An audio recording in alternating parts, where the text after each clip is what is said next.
Mohon izin rekan-rekan, mohon izin Bapak dosen, izin memperkenalkan diri.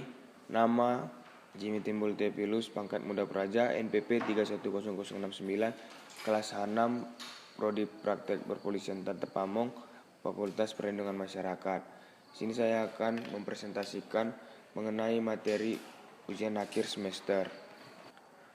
Materi UAS itu sendiri ialah yang pertama, birokrasi bebas dari intervensi politik. Yang kedua, birokrat yang sadar akan aturan hukum dan tidak melanggar hukum, serta memiliki keberanian mengambil tanggung jawab dan kreativitas yang tinggi. Birokrat kuat secara psikologis, bebas dari korupsi, disiplin kerja tinggi, dan semangat pengabdian kepada masyarakat. Yang keempat, meningkatkan kesejahteraan dan kesehatan birokrat. Yang kelima, makna 8 nilai Astra Brata yang dikaitkan dengan 8 watak Pamong Praja sehingga dapat dimanfaatkan dalam pengembangan kultur pemerintahan yang terdiri dari subkultur kekuasaan, subkultur ekonomi, dan subkultur sosial. Langsung saja saya menjelaskan yang pertama mengenai birokrasi bebas dari intervensi politik. Melalui Undang-Undang Nomor 5 Tahun 2014 dengan manajemen ASN diselenggarakan melalui sistem merit yang berdasarkan pada kualifikasi. Manajemen ASN diselenggarakan berdasarkan sistem merit yang berdasarkan pada kualifikasi, kompetensi, dan kinerja secara adil dan wajar dengan tanpa membedakan latar belakang politik, ras, warna kulit, agama, asal-usul, jenis kelamin, status pernikahan, umum atau kondisi kecacatan.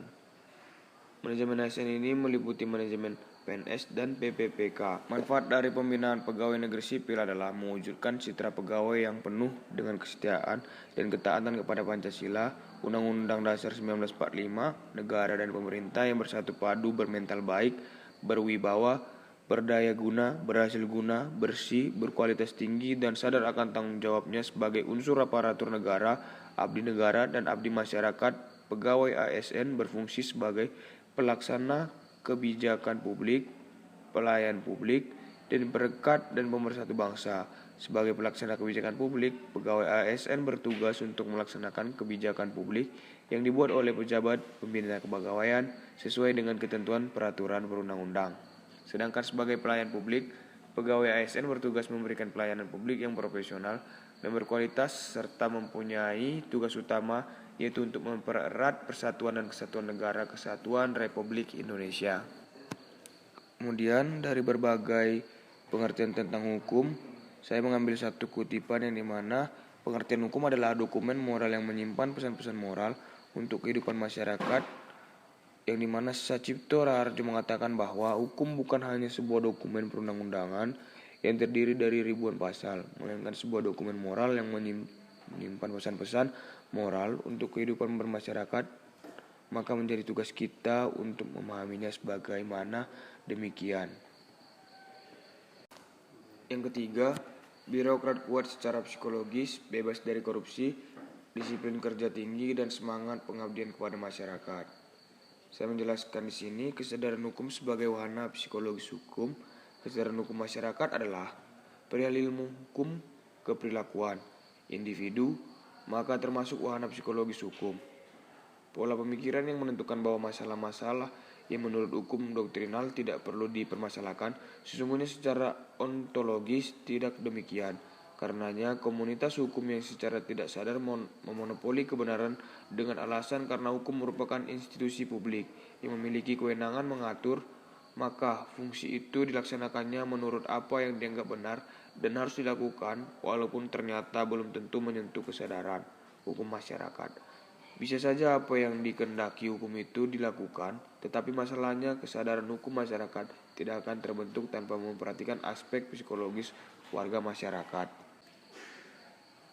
Yang keempat, meningkatkan kesejahteraan dan kesehatan birokrat. Rendahnya kualitas pelayanan publik merupakan salah satu sorotan yang diarahkan kepada birokrasi pemerintah dalam memberikan pelayanan kepada masyarakat. Perbaikan pelayanan publik di era reformasi merupakan harapan seluruh masyarakat, namun dalam perjalanannya ternyata tidak mengalami perubahan yang signifikan. Berbagai tanggapan masyarakat justru cenderung menunjukkan bahwa berbagai jenis pelayanan publik mengalami kemunduran, yang sebagian ditandai dengan banyaknya penyimpangan dalam layanan publik tersebut, sistem dan prosedur pelayanan yang berbelit-belit, dan sumber daya manusia yang lamban dalam memberikan pelayanan juga merupakan aspek layanan publik yang banyak disoroti. Yang terakhir, makna 8 nilai Astra Brata yang dikaitkan dengan 8 watak Pamung Praja sehingga dapat dimanfaatkan dalam pengembangan kultur pemerintahan yang terdiri dari subkultur kekuasaan, subkultur ekonomi, dan subkultur sosial. Mengenai hal ini sudah saya jelaskan secara rinci di makalah. Saya hanya mengambil poinnya saja, yang dimana sejarah Astra Brata yang berasal dari kitab Hindu berbahasa Sanskerta Manawa Dharma Sastra. Konsep Astra Brata dalam kitab tersebut bahwa pemimpin kekaisaran bertindak sesuai dengan karakter para dewa. Astra Brata pun menjadi tolak ukur sebuah kepemimpinan di masa itu. Ketika agama Islam memasuki Pulau Jawa, nilai-nilai luhur para dewa sebagai unsur Astra Brata pun disesuaikan dengan prinsip Islam. Pengaruh Islam sebagai agama monoteisme mengubah konsep dewa-dewa di Astra Brata menjadi 8 unsur alam. Keberadaan Astra Brata sebagai kearifan lokal muncul dalam beberapa kitab kuno dan naskah transformasi sifat dewa menjadi 8 unsur alam sendiri tercatat dalam naskah Pustra-Karaja Purwa. Rekan-rekan dan Bapak dosen, saya mengucapkan terima kasih.